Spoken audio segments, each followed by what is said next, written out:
Hey guys, welcome to another episode of KoKo's World. It's your girl Carly, and I'm so excited for today's episode. Today, we're going to be talking about breaking cycles, and what better way than for me as a mom to bring my lovely daughter on today's episode where I am literally having to talk about breaking cycles. And from my own lens, I'm getting to discuss it with someone who sees my world from the outside looking in. So I want to welcome Khalees to today's episode. Hi. And before we get started, I just want to say hello. And we're now on season 3. Yes. And, I have to have my girl on every season. But we also are in a legitimate studio again. Yes. How you feel about it?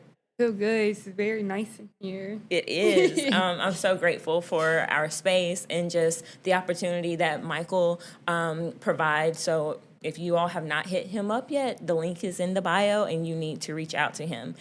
This podcast is brought to you by MJW Photo Studio, a professional headshot and personal branding studio creating clean, high-quality imagery for professionals and entrepreneurs. If you're ever interested in booking Michael for a professional headshot or company headshot, feel free to reach out at www.mjwphotos.com or through Instagram at mjwphotoclt. But let's go ahead and get started. So, Khalees, I want to give you the opportunity to just share where you're at in life, how you're doing. The last episode, you were a freshman in college still, and I can't believe you just finished your sophomore year. So, how are you? I'm doing a lot better.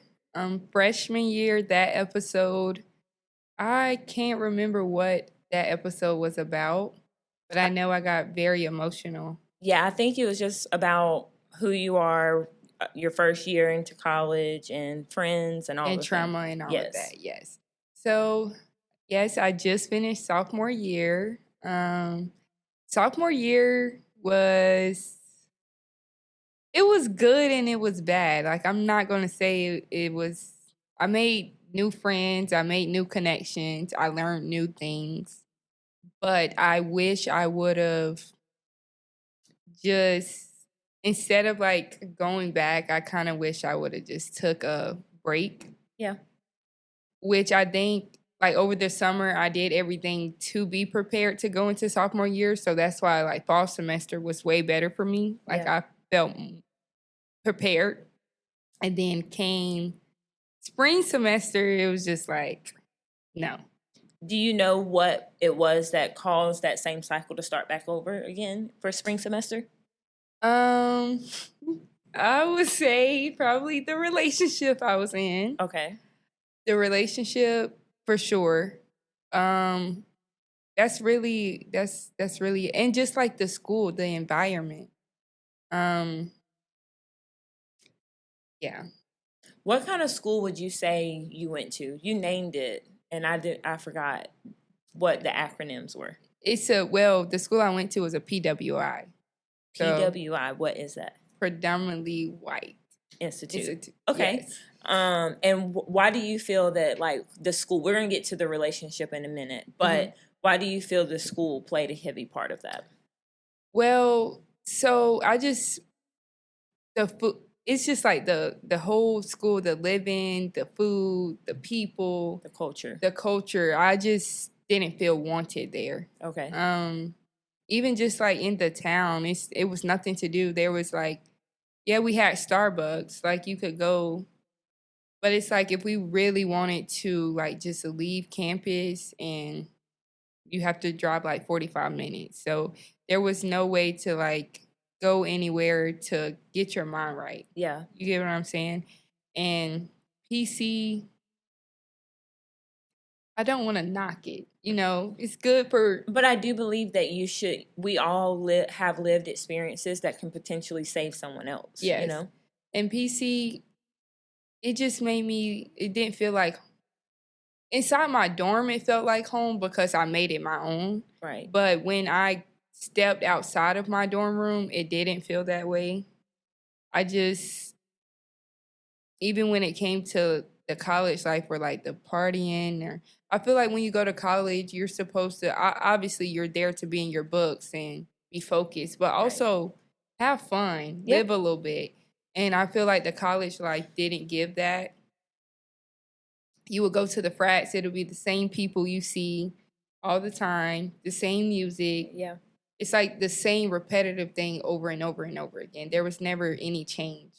Well, and as I'm learning more about PWIs, because PC was not that when I had my college experience. Right. And what you probably heard from a lot of people that knew of PC is it was the place to be for parties. It was Yes. very inclusive. And this is 10, 12 years prior to now.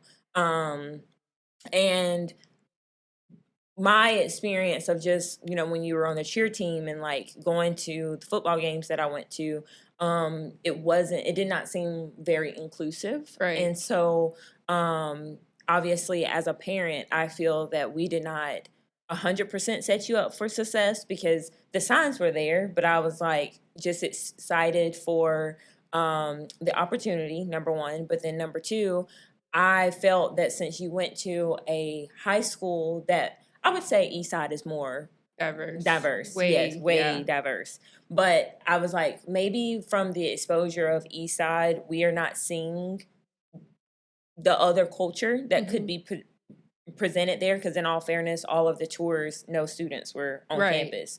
But after your freshman year, I did not want you to go back sophomore year. I think I was just really excited to go to PC too because I got a full academic ride. So I didn't have to, it was free school at that point. Right. So I was really excited, but I do feel like the people that take you on the tour and stuff, what are they called?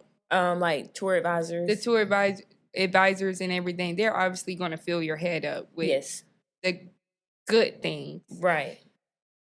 But in reality, like, it's not true. Yeah, and your experience there was horrible. You had some traumatic situations that occurred. We talked about that on the last episode.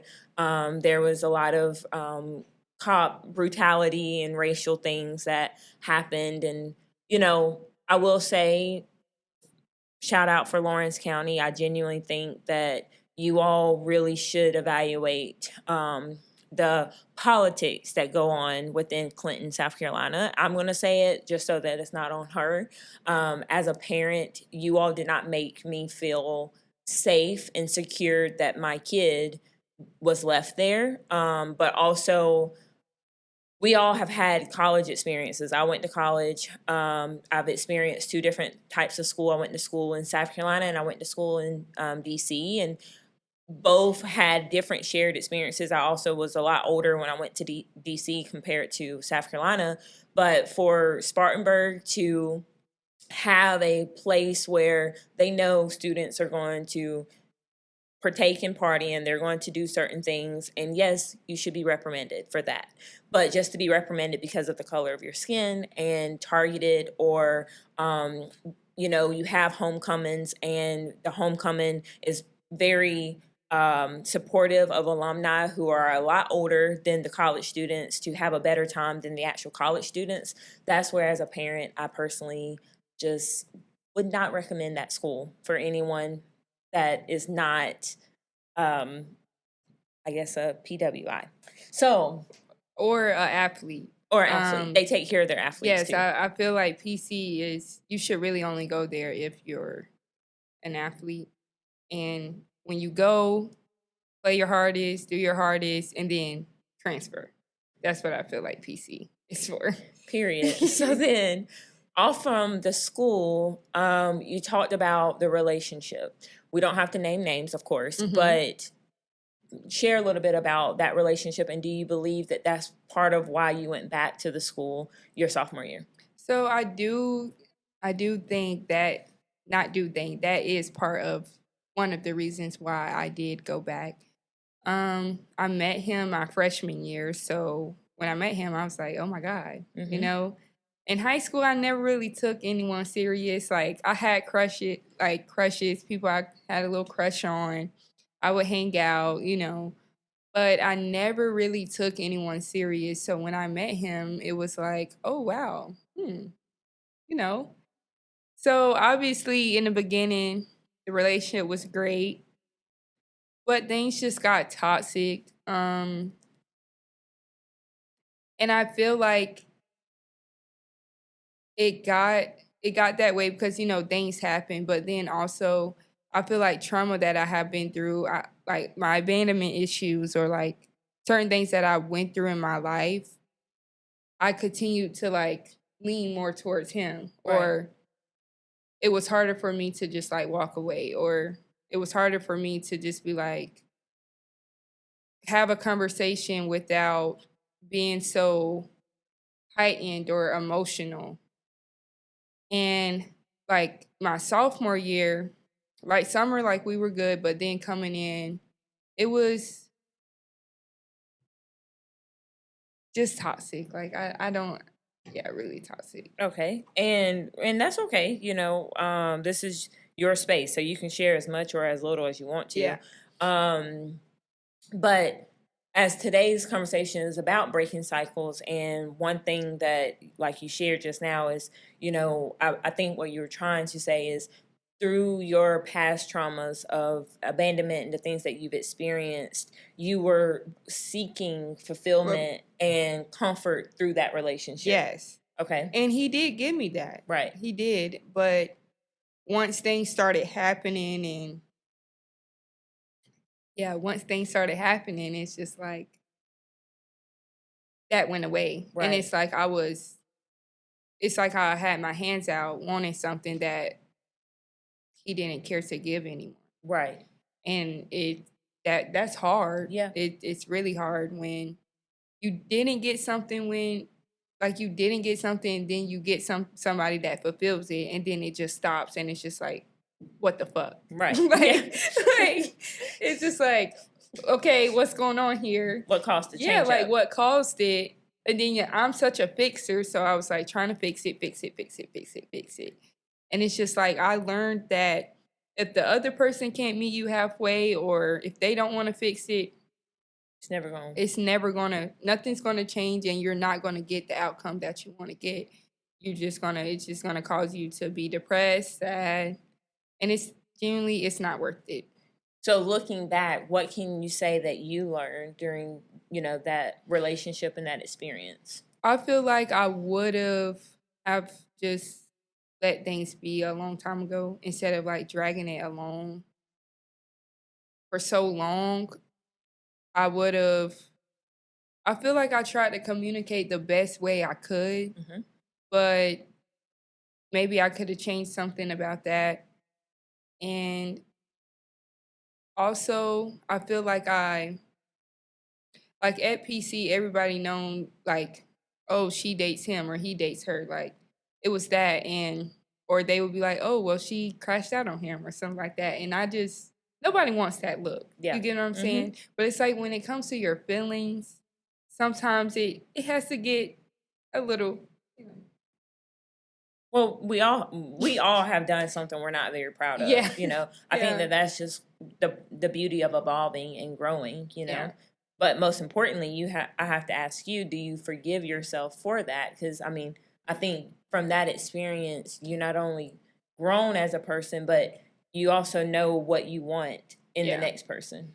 I do forgive myself for it. At first, I would beat myself up because I'm like, man, people think I'm crazy, or people think I'm just chasing this boy, And like I always tell people, even when people come tell me stuff, we don't know what happened behind closed doors. Correct. We don't know what's being said. We don't know what's taking place. So you can't people's thoughts of you. Yeah, you can't change people's thoughts of you. So it's just like I got to the point where I just didn't care. Yeah. If you think that of me, you're just gonna think that of me. Mm-hmm.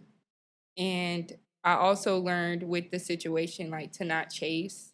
I felt like I did get to a place where I was chasing something because I wanted us to work, like, really bad. I was trying to change things about myself, but it's like I'm asking you for the bare minimum, and you can't do that. So it's like, it's no bad blood, right? But I can't do it anymore. So where do y'all leave things? So we're cool. But like dating wise, we both know it's not gonna work. It's not gonna work. Well, that's respected, and I love that, I always say, as you know, I love talking about self-love. Yes. And I feel we had a lot of conversations during that time. And, I told you that when you knew that you were ready, Yeah. you would know. Our bodies know when we are like, okay, enough is enough. I'm not doing this no more. Yeah. No matter how bad it hurt, no matter how bad you may cry every day, you may feel like you're just so weak. You're gonna one day wake up and be like, you know what? Why the fuck was I even wasting my time? And I was at my weakest. Even when you could speak for it too. Us going to Chili's, and I literally cried. I couldn't eat. Yeah. And like having my friends pick me up off the ground and just my friends come to spend a night with me, or I'm going to spend a night in my friend's house just to get my mind off of things, or just being scared of walking out my dorm and seeing him. Yep. And that's another thing that I learned. Is like, I'm sitting up here crying. I'm crying to my family. I'm crying to my friends. I'm feeling depressed. I'm not eating. And you just going on about your life like, yeah. So it's like, I got to pick myself up. Yeah. I mean, you're exactly right. And I've shared, my past relationship with a person that was my first heartbreak in college. And I think that is the hardest thing. It is having to see someone move on in their life as if you never mattered. That it hurts. Yeah. It is a deep cut that takes a long time. I really think it even takes it takes a long time, but also it even takes longer when you're trying to open yourself up to someone else and to build a relationship with someone else, but then you are timid of like what they're going to do or what the future holds with them because of the trauma and the lived experience you had with this previous person. Right. So I'm so happy to hear that you had your friends, but I also want you to know that the healing journey will continue to go on because your first love is hard. Yeah. I think your first true love is worse than a person that you actually like lose your virginity to. Yeah. I can't say he was my first love, my first real, like, honestly, everything. Yeah. So, yeah. Well, I'm very proud of you. Yeah, I do feel like I'm doing way better with that situation. Like, I don't feel depressed. I don't feel sad. Yeah. I feel really happy. So. Well, I am very proud of you, and you're beautiful. You know this. Thank you. And I'm happy that you chose yourself, because a lot of people would just still be a doormat and getting picked up. I should say a trophy on the ship. You would be getting picked up whenever it's time to shine, and then the moment that they're shining and doing all their stuff, you be slid right back onto the counter getting dusty until they're ready to pull you back out. And nobody has time for that. And I was that person. I can't say. I feel like I did We've all been there. Yeah, I did experience that because it was like, you can move on, but I can't move on right now. Like, if I try to move on, it's going to hurt me, or I'm going to feel like I'm doing something I'm not supposed to be doing. Right. Or they still claim you as territory, to other people. And it's like, no, that has been long gone. Right. Right. So, as I said earlier, we're talking about breaking cycles. And I would like to, I don't want to stay on this relationship. Yeah. But I want to start off by saying, like, when you hear the words breaking cycle, what does that mean to you, or what comes up for you? Like breaking generational curses. Yep. Breaking toxic cycles. Breaking any negative cycle that's in your life. That's what comes up.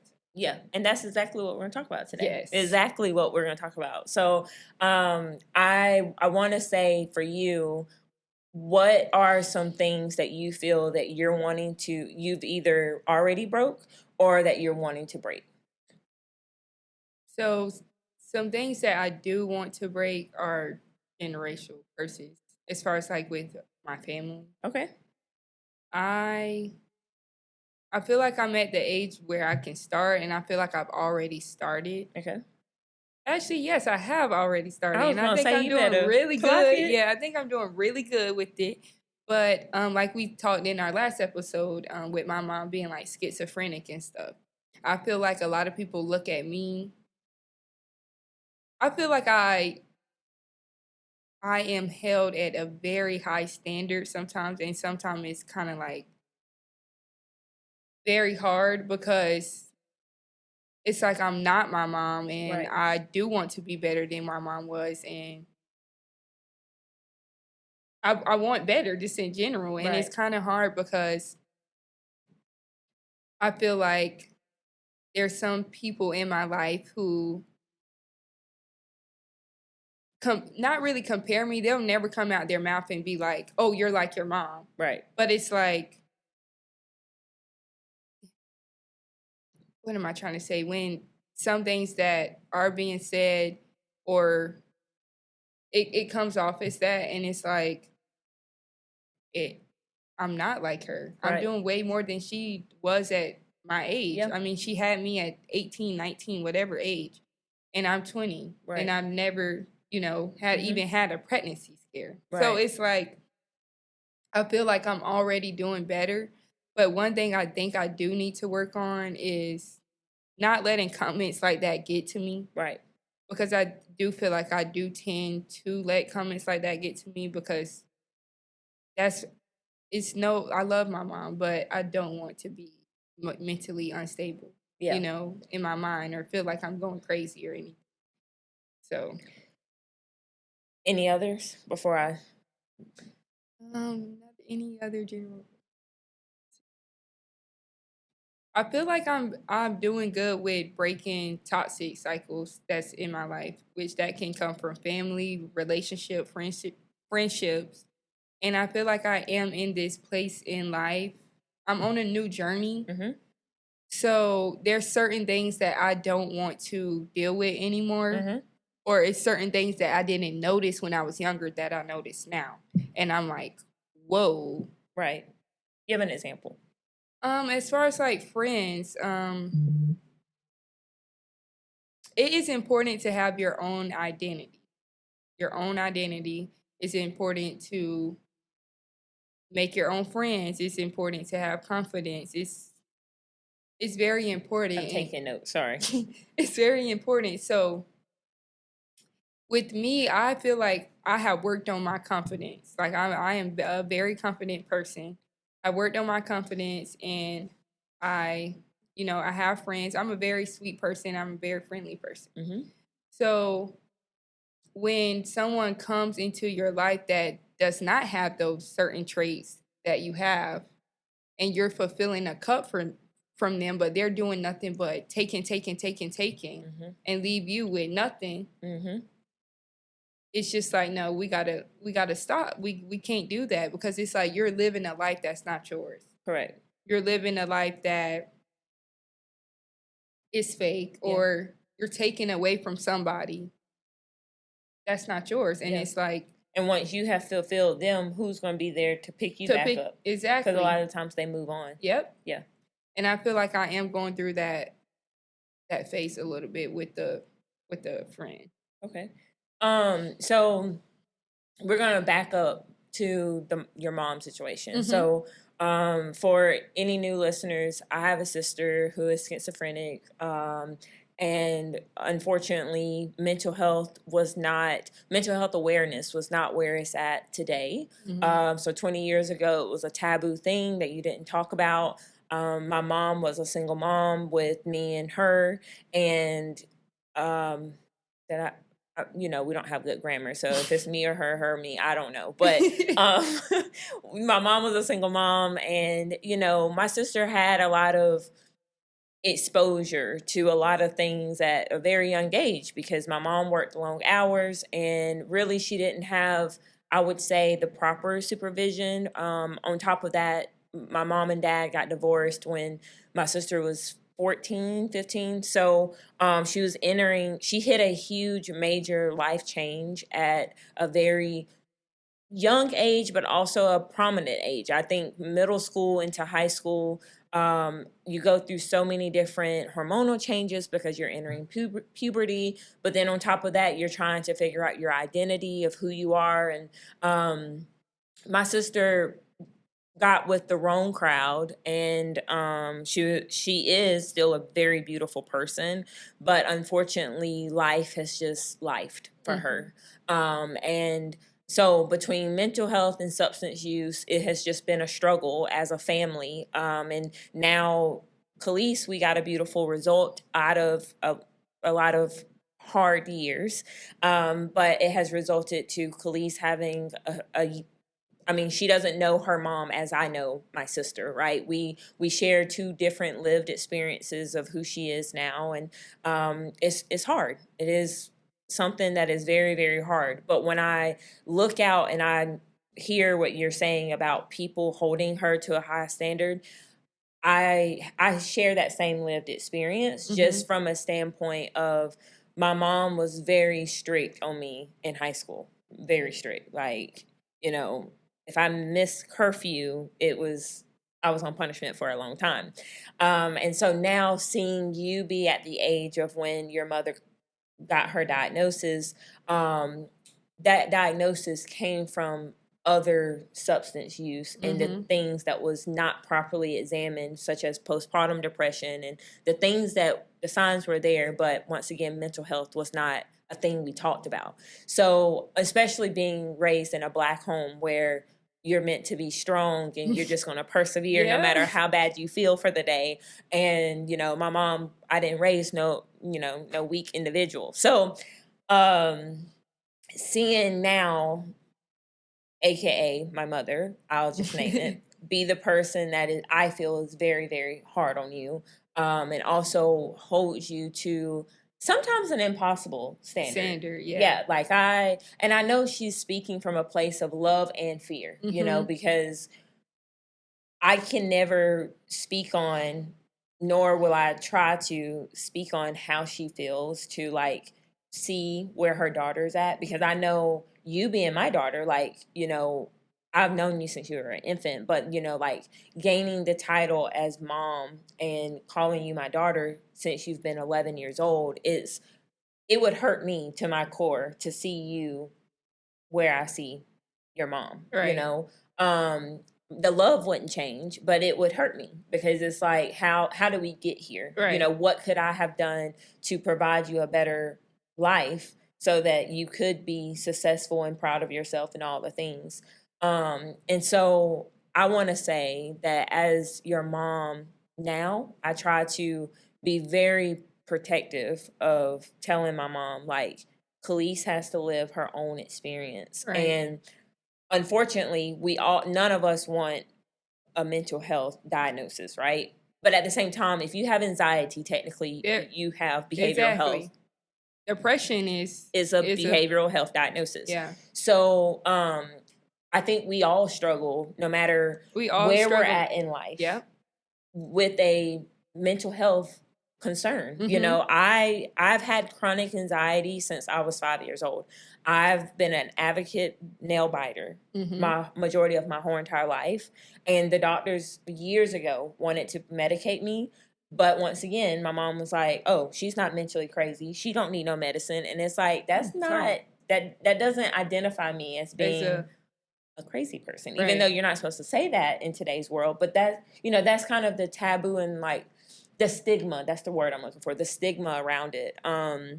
So I want to say that I do commend you for wanting to break that cycle, but I also want you to know that you are breaking it because you're in therapy. Yeah. You are very in tune, when it comes to making sure that you're mentally happy. One thing that I was very proud about when you were in college is it took you some time to confess that, like, some days you couldn't get out of bed. Yeah. It took you some time. But now that you do talk about it, you're like, I don't want to go back to that place. So I'm going to do everything in my power to make sure that I'm proactive by going to therapy, by getting in the gym, by making sure I eat. Because if you don't eat, your sugar gets low, and people get confused with anxiety versus Versus yeah. your sugar. But it can make you feel as if you're having an anxiety attack because you're not eating. It's one thing I also forgot to say. Oh, go ahead. So when I went to school for graduation, when I went back to PC for graduation to see my friends walk, I just had this cloud over me. Oh, okay. And it was like anxiety. Yeah. And I was like, just like freaking out. Like, I wasn't freaking out, but it was like I needed something to like calm my nerves. Like, Yeah. I'm just like, my anxiety is high. And that's when I knew I was like, This place not this for place me. isn't for me. And I'm happy that I'm not coming back here. And I was just, it's just crazy because, you know, when you're in something, you don't really, you feel it, but you don't really See it. see it. Mm-hmm. But that day I seen it and I was like, wow. Yeah. Yeah. Yeah. Yeah. I mean, I resonate with that. Yeah. I was like, yeah, I can't come back here. Yeah. You know, if I come back and I just I can't like come back and like stay on the campus and just be around. Like it was just like a dark hole. But one thing I can say that I like that I like what I did to get myself out, like I just calmed my mind down and I just kept thinking like I'm not coming back here. Mm-hmm. And You're I there for didn't just a moment for your friends. right, and Yeah. I didn't let it bring my mood down. I Yeah. still continued to be happy and had a great day still. So it was a weird feeling, but I got through it. Well, So I'm very happy that you did. And, you know, I also want to say our bodies have natural intuition. yes. And I think, you know, like going back a little bit, when you were 11 years old and you had told me, you were like, you know, Carly, I don't know what it's going to take, but I don't feel safe living with my mom anymore. Mm-hmm. You know, I remember that conversation like it was yesterday, and I didn't know how it was going to happen, but I said, well, you know, we got to do something, you know. Once again, your body, your intuition was telling you something wasn't right and you needed to get out. And Mm-hmm. Khalees is really good about fight or flight, honey. Her fight or flight clicks in like it's I remember that day like it was no yesterday. tomorrow. And so I want you to know that like your intuition has helped you get out of so many things for your whole life. Yeah. I mean, honestly, it's not failed you. And I feel that as adults, one thing that I struggle with is my intuition and then just seeing what happens. Right. And that seeing what happens has gotten me in trouble so many times. Right. I, as your mom, listen to your intuition. Yeah. Trust your intuition when it comes to your friends. Trust your intuition when it comes to relationships in the future. Of when you start feeling the red flags, don't ignore them. Right. Don't ignore those red flags for what you want or because they're cute or because they got money. Right. No. Listen to your intuition because your intuition hasn't failed you this right. far. Okay. Anything else you want to say? And I feel like that day when I called you, like of me transitioning to come stay with you, that was a day, that was me breaking a generation. Yeah, let's talk First. more about that. Yeah, that was. Go ahead. Oh, like go into Yeah. it. Yeah, I was saying like I felt like that day was me like saying like I can't do this anymore. Yeah. And that was me calling and reaching out for help. And that's another thing I want to say, and I can do it right here on this podcast right now. I thank you a lot for, you know, coming right away to come get me. Don't get emotional. We're not crying today. But I thank you a lot for getting in the car and like coming right away because, you know, I have called when I was younger for help and no one has ever, you know, no one ever just came and just like been there. Yeah. And, you know, I could have been out of this situation a long time ago. Yeah. But it took 11 years, you know, for me to call someone and just you actually be there. So I want to say thank you. Yeah. Because ever since that day and that night when I stepped foot in, you know, in McKenna. Yeah. That was me breaking the generational curse. Yep.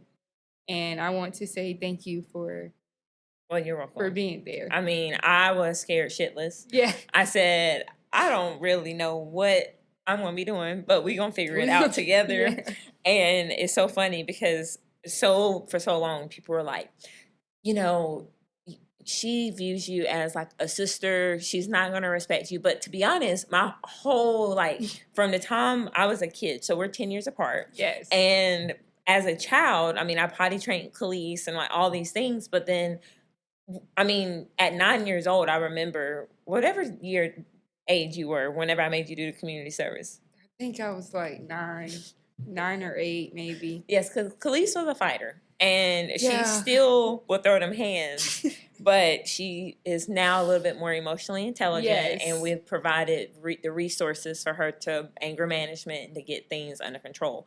But I remember this one time when I got tired. I was like, you know what? Okay, we're gonna get this little butt. And this was before I even moved in or anything. Yeah, I got called. You know, she had gotten in a little accident, a fight. And so I said, okay, I'm going to pick you up early from school. Khalees was so excited. We had Ava. And I said, yeah, you know, we're going to go to the park, go to Cleveland Park. And I had learned the bus route and the bus schedule. And so I was like, okay, at this time, the bus is going to be driving through. And so Khalees went out and she was like, yeah, Carly, you know, we're going to go for a walk. She was so excited. And I was like, yeah, here's a trash bag and here's the little clampers. And she was like, what are we doing? And I said, you're doing community service because since you want to fight and you're getting suspended from school, this is your repercussions, because I didn't want her to fight in high school or middle school and then be arrested. She was still in elementary school. And I was like, you know, your overall lesson in this is if you want to act like a criminal, we're going to treat you like one. And my mom thought I was absolutely apeshit. And she was like, you know, you're going to embarrass her. You shouldn't lead with embarrassment. And I'm like, well, obviously spankings are not working. I mean, I never put my hands on her, but my mom, she will knock the bun off your head in a quick second. So I was like, this isn't working. So we need to reach her where she needs to be reached and what she will actually understand. And when I made the decision to like sign the papers and say like, this is something I'm going to do, people looked at me and was like, she's not going to respect you. And I'm like, I feel that Khalees and I have always had this relationship, even as a toddler and as a baby, where she understood me and I understood her. And it was kind of like a dynamic duo that didn't really require much because she naturally respected me and I naturally respected you, you know? And I think a lot of people say like, y'all are really close, but we've always been this close. Like even when I was little, I would always run to Carly, sleep with Carly. Yep. Do everything with Carly. So it's just now people are seeing it, but we've been this way. Yeah. Literally. And the last story I'm going to tell is the Christmas. Khalees got this dollhouse that my mom made me, not us. I love that dollhouse. Have to hand paint and put all the pieces together. It was 3 stories. It was a 3-story dollhouse. And Khalees used to sleep with me whenever, you know, we would be at home. And so she was like, you know, Auntie, I really want to sleep in your bed. And I'm like, I really got to play Santa. So I really need you to sleep in your bed. So I was like, okay, you know, we'll lay down. So Khalees was about 4 or 5 and we watched a Christmas movie and she fell asleep. And so I'm inching my way out of the bed so I can go downstairs and put this dollhouse together. I'm up all night long. Emphasis on the all. Go downstairs. I'll come back upstairs. I finally get back in bed. Here she go. I said, good morning. I think Santa's came. I said, girl, we're going to need 30 more minutes because Santa is not, he hasn't even left the roof yet. Like, I need a minute for a nap. 30 minutes later, Khalees, I'm ready to go downstairs. I was like, okay. I literally only had 30 minutes of sleep that night. It was 5 a.m. Khalees was downstairs ready to open gifts and see her dollhouse. But yeah, it's been a pleasure. And I wouldn't rewrite it any other way. It caused me to grow up, but also a cycle that you helped me break is being sure of decisions that I needed to make that was going to be the outcome for what your future self would be. Meaning I had to grow up very fast, which I'm okay with that. But I also had to learn the definition of what it meant for me to love myself outwardly, because I personally feel that one thing about girls, I would say, I don't know about boys because I'm not around them a lot, but girls is you all usually emulate and replicate relationships based off of the past relationships that you experienced within your home. And it was very important for me to find and be with a partner who and I mean, all relationships have issues, not saying that we're perfect, but to truly show you what you deserve in life, and that your voice matters. You know, the things, I wasn't about to be chasing after my first love and, you know, letting this person treat me any kind of way, you know. And that's why I was like, you know what, I know for certain, without a doubt, like my relationship with Shelby, it hasn't been perfect, but it has been a great example for me to be able to say, in your future life, this is what I want you to know. I want you to understand the healthy dynamics of family culture, you know, because we used to sit and eat dinner together every single night. You know, we went to church, and I wanted you to understand like the importance of having God in your life, and making sure that you understood when difficult conversations happened with me and Shelby, how we were supposed to talk to each other, so that you knew how not to be talked to or how to be talked to, you know, because there's certain things between us, like calling each other out our names, that's not happening. Putting your hands on me is not happening. Not happening. And so I needed you to also know that, you know, because growing up in an environment where abuse and cursing and things in that nature happened, that's a trigger for you. But also sometimes people run to that because they think that that familiar feeling is what's to be accepted. I would never. Well, I know. Yeah, I would never run. I know, Queen. The day somebody put their hands on me, they gonna wish they didn't. You're gonna very much so wish you did not. Khalees has seen me in action. Yeah. You're gonna wish you did not. And I'm gonna leave that there. So I want to say thank you, because even though you feel that I was saving you, you also saved me, because it made me want to live a better life, because I knew that I had little eyes looking up to me. Oh, that feels so good to hear. Yeah, no, seriously. So any other cycles that you want to break? Oh, we didn't speak on like the friendship. Yes, let's talk more about that. Yeah, the friendship cycle. Yes. Which I did go into depth when I said about like your what did I say? About your, like your confidence and all of that, and how a person will come drain you to fill their cup, but they won't have anything to give you. And I said I'm going through that right now. Yeah. With friends. And you know, we talked about relationships, we talked about our family.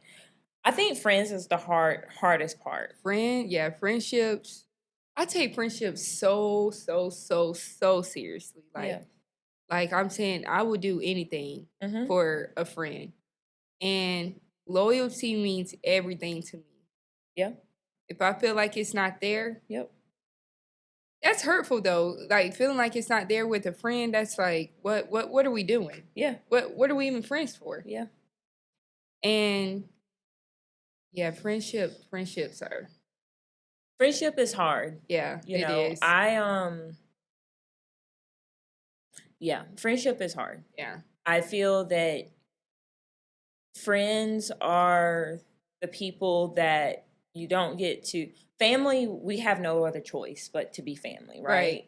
But when you choose someone to be your friend, a lot of the times it comes from a place of likeness, but also it comes from a kindred spirit of seeing someone that's like, oh, we have all of these things in common. And then when you start building that friendship, you're vulnerable with them. They usually know what makes your heart tick, what your triggers are, what your past family history is, what you like, don't like.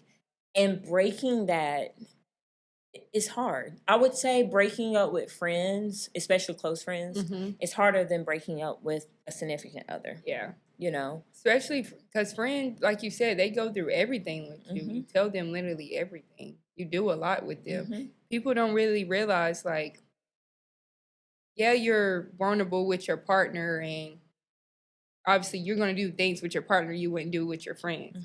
But, like, you're also vulnerable with your friends. Like, me and my friends, we'll sit in the bathroom with each other, like while one's in the shower, or get dressed in front of each other, or use the bathroom. Like, that's also vulnerability. So it's like, I think I'm going through that phase in life of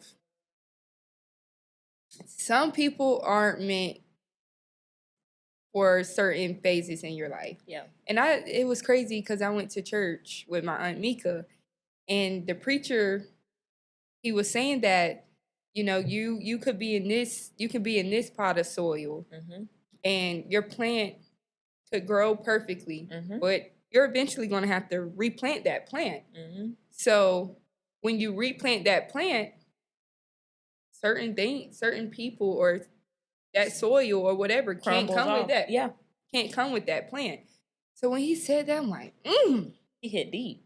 He hit me. And I think that was like in January or February when we went. I can't remember. And I was like, wow. And ever since that day, that's when I started noticing my relationship going downhill, friendships. I was just like, wow. And that's when I was like, you know, I am going into a new phase in life. I'm about to start esthetician school. I'm about to live in a new city. Maybe this person and that person and that person don't need to come with me. Or maybe I need to talk to them or love them from a distance. Because you can still love someone. Yeah. But it can be from a distance. I still love my best friend. Yeah. And we haven't spoken in almost a year, and I don't think we'll ever speak again. Right. You can wish them the best and everything, but some people just aren't meant. No. You know, and obviously we take that hard. Like, it's like, oh my God, like I really wanted you to come. You're sad, you cry, you ponder on it, you talk about it 1,000 times until you can understand, but you still don't understand. Yep. But when you come down to it, it's that person wasn't meant. That person wasn't meant to be in the next point in your life. Yeah.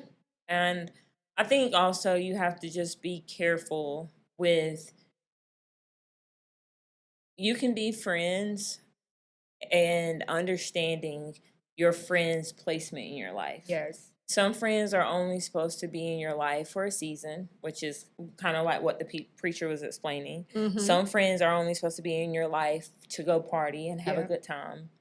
And then you have your friends that I call your for-lifers, the people that are with you when you're at your lowest point, and the people that can still be with you at your highest point and not have judgment or jealousy because their life doesn't align with yours and you're not jealous of when they have successes.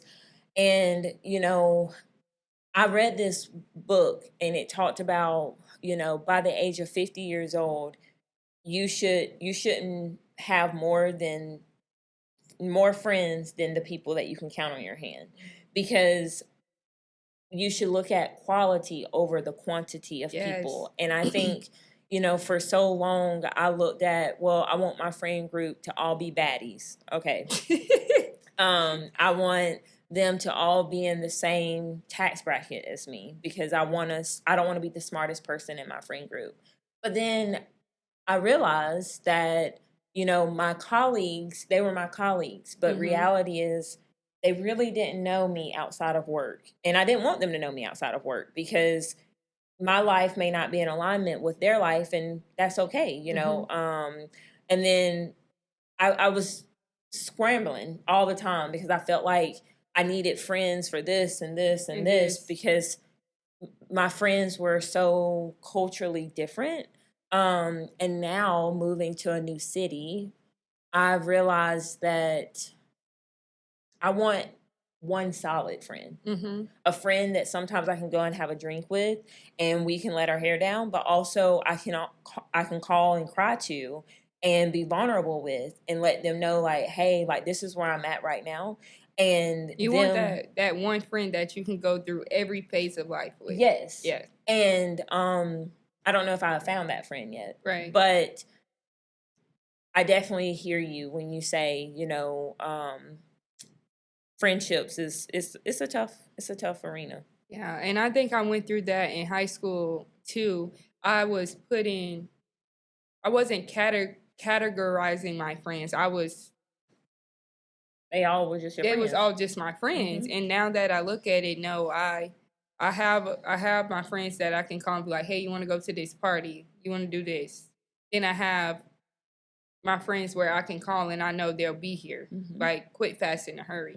And then I have some friends that I look at, I'm just like, you bring no value into my life. So what am I even calling you a friend for? Correct. That's an associate. Right. You're just an associate. And I got to another place where you cannot tell everybody your business. Oh, no, girl. You can't tell everybody your business, and, you know, you can't tell everybody. You would think you could go to a friend and tell them, you know, the positive things that you have going on in your life, but you'll do that and they'll prey on your downfall. So it's like I've also learned that, like, when it comes to relationships, anything in my life, anything that I have going on. Well, and I've also found that with my friends, I'm like you. I'm naturally a fixer. Yep. I'm naturally a person that's like, I want to bring value to your life. So whether that's helping you get a job, if you're an entrepreneur, me booking your business. My mama, our hairstylist, she does all of our hair. Yes. Her whole book of business is clientele that my mom, us have sent to her, because that's just the type of family and people that we are. And I just feel that I've been burned so many times. I've been burnt so many times from people of me genuinely looking out for their best interests, and it has genuinely been viewed as me just not being a good person. Yeah. And it's like, that's not what that was. Yeah. And sometimes it hurts because you want to be a good person, but it's like, nah, I can't. Yeah. I can't do it. I just gotta let things be, let people be. And the people, and it's also worse because I feel that the people that I now interact with, I'm like, what value do you bring to me? And I kind of feel like a selfish person because I'm like, this should be a mutual thing. But I'm like, no, you got to prove yourself, which comes back to full circle the conversation about past relationships and how until you truly heal from that, you're guarded with the future relationships. That's kind of how I feel with friendships. It's like, I now look at it and I'm like, yeah, I want quality over quantity, but I also am very strict about, okay, you can like my post on Instagram. We can even hee ha ha. But like, you're going to have to show proof that you bring value to my life before I actually identify you as a friend. Yeah. And another thing that I noticed, like, some people have came into my life because of who my mom is and my best friend, literally. Like, they'll be like, oh, I see your mom on TikTok, or I see your mom on Instagram, and oh my God, I just love her, and and then they'll see my best friend, they're like, oh my God, you and Emma just look like y'all have fun together, or y'all this, and then I'm just like, so are you coming around to be with me, or are you just coming around just to, you know? And it's just like, okay, it's okay to really like someone or whatever, but don't come into my life because you want a piece of their life. Pie. And I feel like I get that a lot from, like, literally you. Like, even my friends, like, they'll say something about you, and I'm like, thank you, but dang. Like. Yeah. Yep. And I hate that. Yeah, or like or with my best friend, and I'm just like, bro, like me for me. Like me for me, not because of the people I'm around. Yeah. Energy vampires, bro. They want what they can't have. And one thing that my wife always says, Shelby is not a social media person, but she always says that she's not a social media person because people idolize what they see, but then the moment that you try to bring them into your life, they only are preying on what you have. On what you have. So that they can take it. Yep. And she was like, and then they leave you high and dry. And she was like, so she don't like social media for that. We digress. So last topic, confidence. Confidence, yes. So we love a good confidence session, okay? I love all things confidence. I think that, some people always say the gym, when you're getting into the gym, is 20% of what you're able to do and 80% the confidence that you do when you're doing it. Mm-hmm. And I tell people that all the time with Q Fit is like, Khalees is one of our instructors, and she and I both, we go in and we're like, you're not going to know the dances. That is okay. Yep. But all we care about is the confidence that you show up and you be your badass self, and you have a good time. Yep. So, Khalees, I, of course, I think we both have seen each other evolve in different seasons in our life. Yes. And I just want to ask, like, what has your journey looked like to find confidence?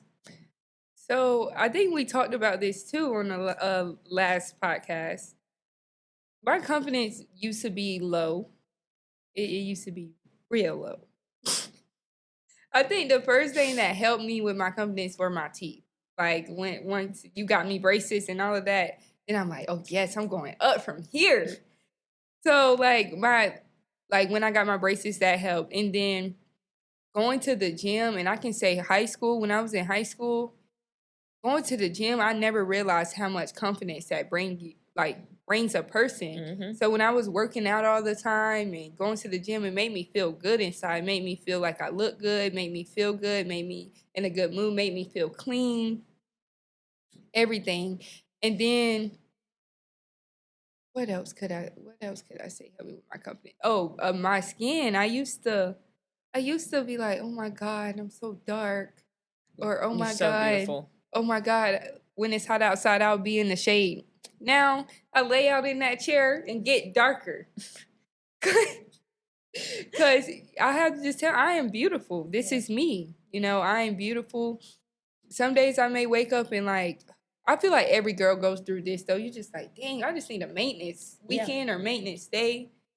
I feel like that's normal for everybody to go through. But you also, when you go through those moments, you also need to realize who you are. Yeah. And still know you're still beautiful. Mm-hmm. I preach this to my friends. Like, if you're going to hang out with a boy and you feel like you have to put on makeup or you have to do he's not the one for you. You should be around anybody and be yourself. Yeah. Look how you want to look. If I want to come with a messy bun or if I want to come one side of my lashes out, you accept me for me. Yeah. Or have confidence. That's another thing. If you have to go somewhere with a face full of makeup, you don't have confidence. Right. No, I agree, because makeup is to be a beauty enhancer, not to be the definition of what you consider beautiful. Beautiful, exactly. You should know you're beautiful with and without it. Yeah. So, confidence is really. And I always say, do you feel that, talking about the makeup thing, do you feel that girls or women or your friends, they use, I don't want to say their body, but they feel like, because I've always been told by my friends, how put together you are, how respectful you are, and respectable you are within yourself. Do you feel that you've found that a lot of girls feel like, oh, well, I'm confident because they're being very exposure? But yeah, trying to show off their body. Nothing's wrong with it. I'm not saying that, but it's a time and place for that. Yeah, you get what I'm. You dress for occasion. Yeah.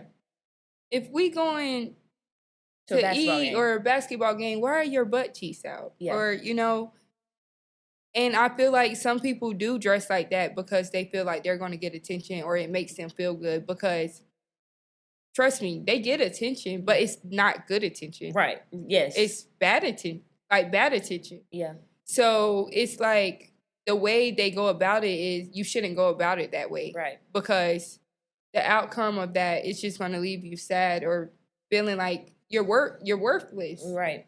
Because let's be honest, going with your butt out, that's not a man going to come up to you, say something. He just want to be sexual. It's nothing else. So I feel like that's another thing girls need to realize. You shouldn't put on something and be like, oh yeah, this is going to get me. No, sweetie. If you go looking for it, you're never going to find it. You're never going to find it. You should walk out your door, wake up confident, not even looking for nothing. Right. Just for yourself. Yeah. Because when you go in a room and you walk, you should feel someone's aura. Yes. You get aura, that's real. That's a real thing. Yeah. You should walk in the room and be like, I like her aura. Yeah. Or she has this. Yep. She's confident. You should walk into that, and then that's when good things will come to you. But if you're walking in like, yeah, I'm going to put this on, I'm going to smell like this, and I'm going to do this, because it's going to give me this attention, it's going to be the bad attention every single time. Well, and I will say, speaking from a person who used to work out at the gyms, and not work out. I used to work at a gym, and of course, y'all know that I work out at gyms. I used to dress very covered up whenever I worked at the gym because I was like, all these old men, I don't want them seeing me. But then I really didn't feel like I had progress. Like when I would look at myself, I just looked blah, right? Yeah. So I changed my wardrobe not because of the attention I wanted from the gym, because to be honest, you get more attention when you can push strong weights. You don't really get a lot of attention for the way you look. Yeah. Okay, if you really are at the gym focused on the right things, people are not going to come up to you and be like, oh, your ass looks fat today. Right. No, they're going to come up to you and they're going to say your form looks good, or they're going to give you advice to perfect your form, which is what you want. But I digress to say, I go to the gym. This person had wrote on like TikTok, you dress like that for thirst trap. No, maybe you do. But I dress like this because I need to make sure when I'm working on legs, my ass looks plump whenever I go take my selfie.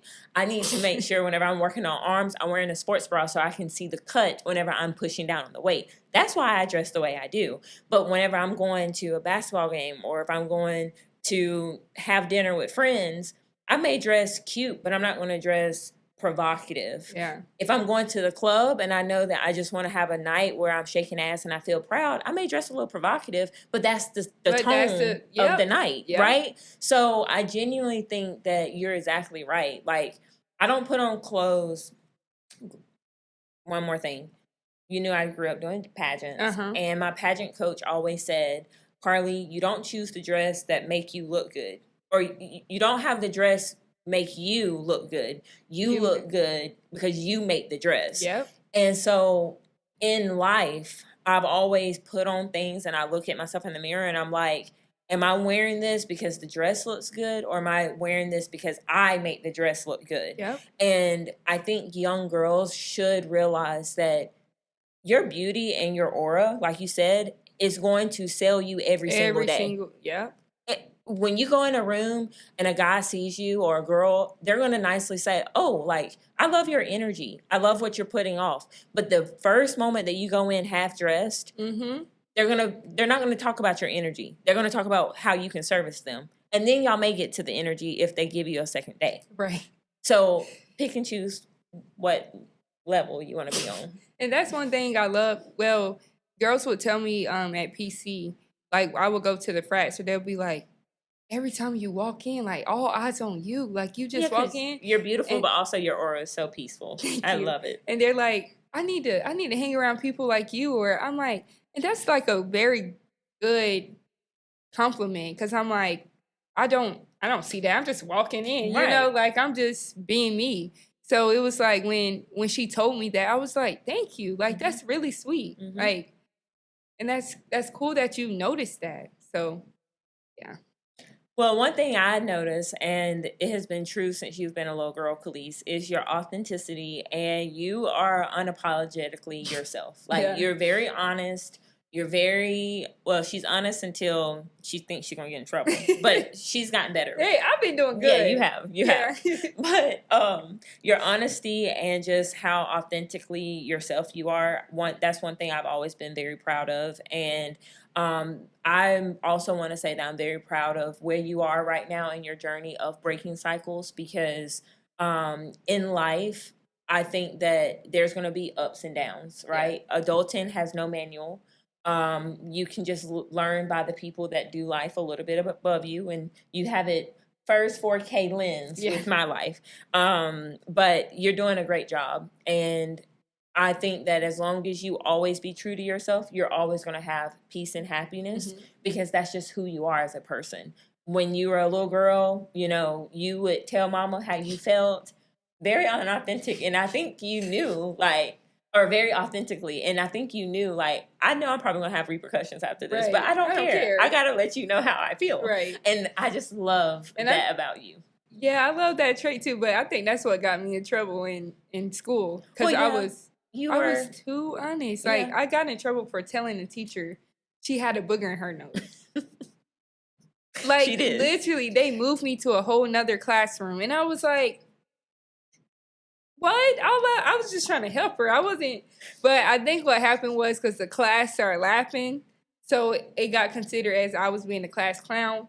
But I genuinely was just being honest and telling her about her booger. That, Khalees, if you don't want to know the truth, don't ask her. Because she's going to tell you your breath stink. She's going to tell you that you didn't take a shower. She's going to tell you all the things. I remember being in Bilo's blind, and me and Mom, Khalees is in the cart, and the lady was talking about how cute she was, and she looked at her, and she was like, your breath stinks.